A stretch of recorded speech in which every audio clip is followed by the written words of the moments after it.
Kaso batok sa sospek sa pagpatay kang Christine Lee Silawan na makabarogra kung ugaling dili mo kooperar ang mga ginikanan sa biktima.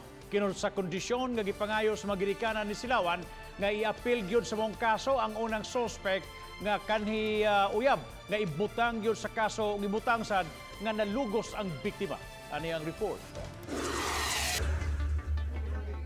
Gipasabot ni Police Brigadier General Dibuld Sinas nga dili manamigit sa kaso ang nahaunang suspect nga CICL ngadto sa 42 anyos nga suspect nga si Renato Rinren Lienas kinsa maoy miangkon sa brutal nga pagpatay kang Christine Lee Silawan.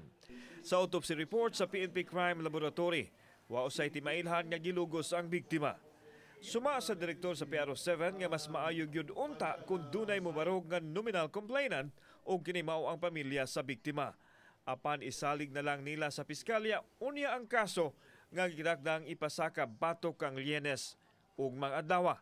Mo lagi na, mo nang gusto na mo explain sa ilaha because ours there's no evidence, di ba?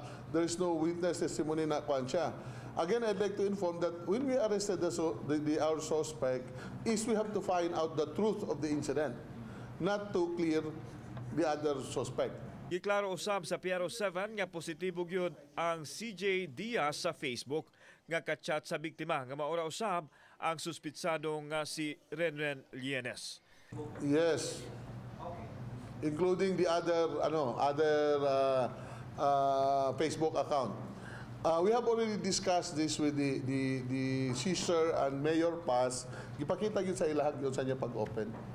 Okay? Para lang to ascertain them. Kauban si John Solon, ako si Alan Domingo. Balitang Bisdak.